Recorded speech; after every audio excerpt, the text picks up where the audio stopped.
Hello. So in this video we're going to talk about the poetry of Mihai Eminescu.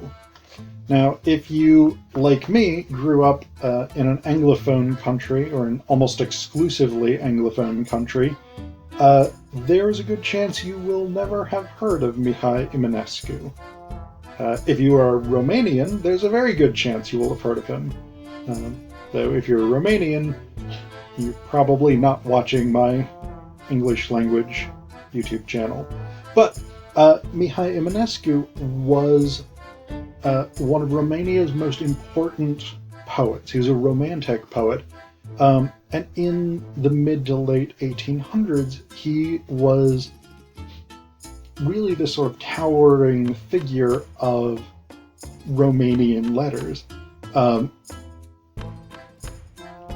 So one of the things about Eminescu that's really interesting is that if you read him in the context of the English Romantic poets, who I'm much more familiar with, we see a lot of similarities, a lot of shared characteristics. So Eminescu is thematically interested in nature. He's thematically interested in love and loss, in melancholy, and this sort of yearning for death that we get from people like Keats. Nature we get from especially people like Wordsworth and Blake to a certain extent. We've got this sort of fascination with the mythical, with the folkloric, with stories from the everyday people that we get in the British context with people like Burns and Coleridge to a certain extent. So Eminescu is really, in a way, he's a culmination of some of these characteristics that we get from the English Romantics. But he does it in a very distinctly Romanian way. And some of the poems are very, very clearly Romanian. Like the third satire, for instance. He's got 5 satires on sort of different themes, most of which relate in some way to the decline of culture, civilization, the 19th century world as opposed to previous eras. So again, we've got that element of nostalgia and sort of melancholy for a more romantic age, typically the sort of Middle Ages in the English context, but also for Eminescu. It's a sort of medieval context, but a Romanian medieval context. So in the third satire, which I'm not going to read you because it is quite lengthy, the poem starts by recounting for several pages this invasion of Europe by Turkish armies, Islamic Turkish armies, and the battles in Romania that stopped their progress into Europe. And so then the second half of the poem sort of contrasts this old martial culture, this old culture of defending one's homeland and rising up in a sort of anti-authoritarian way, in a patriotic anti-authoritarian way, contrasted with contemporary Romanians, contemporary Europeans even, whom Eminescu sees as much more sort of decadent and degenerate in a way. Another thing, again, that we see with these poems is there's sort of interest in folklore and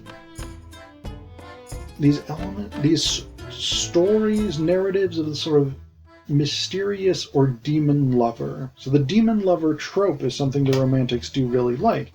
And we get that in a couple of different ways in Eminescu. We get Callan, Pages from a Fairy Tale, which is a sort of folkloric fairy tale type story of a mysterious lover who comes to a princess at night and basically sort of seduces her, and she's expelled from the monarchy because of this affair. And the lovers are separated, and they find one another years later, and things like this. You've got The Evening Star, which is one of Eminescu's, I think, most popular poems.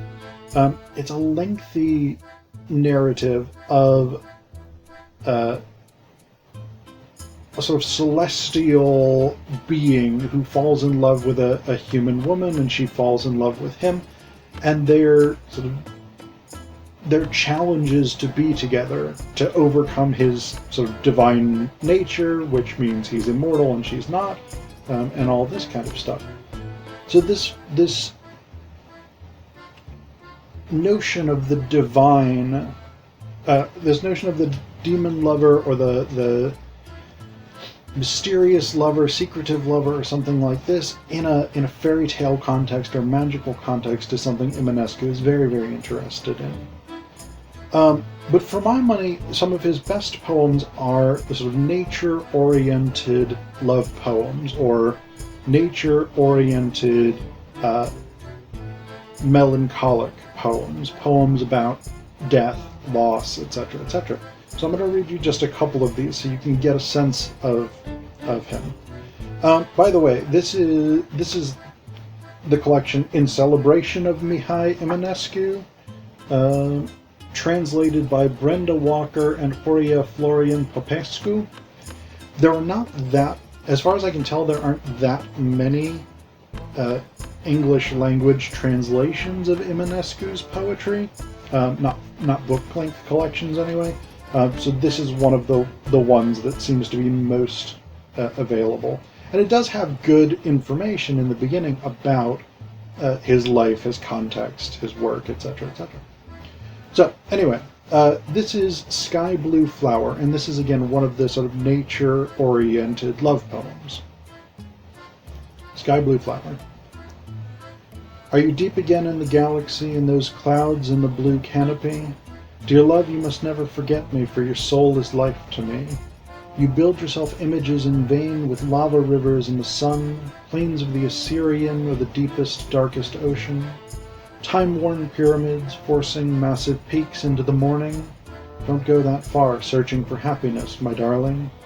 The young girl stopped chattering and stroked my smooth cheek. And stroked my hair smooth. And I knew it was the truth, but just laughed, said nothing. Come where the woods all green, to where springs weep to the valley, and the large rock hangs ready to drop to the great ravine. There, close to the eyes of the trees, where the pool is calm and clear, under the still rushes there we'll sit on blackberry leaves. And you'll say sweet words so wittily, your little mouth telling love lies, while I with a daisy shall surmise how much you really love me. And because the sun is burning, I shall be red as an apple, and let golden hair topple to stop those lips from talking. And if you were to kiss my hair, no one would ever discover, for it would always be hidden under my hat, and who will care? And when the moon is shining through the branches of a summer night, you'll hold me in your arms tight, and I'll nestle close to you. On a path under vaulted bowers, when starting back home to the glen, we'll kiss each other again and again just as sweetly as hidden flowers. And when we reach the bounds of the gate, we'll whisper together in the darkness, no one will be there to worry about us. Who cares, such love is my fate. One more kiss, then gone. After, I stand like stone in the moonlight. Oh, how wild are those eyes and bright, and so blue, my sweetest flower. And then, sweet wonder, you left. Love died after that hour. My flower, my sky blue flower, and now the whole world's bereft. So again, we've got those nature elements that we see, again, so much in Wordsworth and Shelley and people like this. This devotion to the natural world and how it sort of reflects on the human experience, how it connects and reflects human emotions in these really, really interesting ways. I want to read you one more poem. It's called Ode in Ancient Meter. And this is one of the melancholic poems, one of the melancholy, sad poems.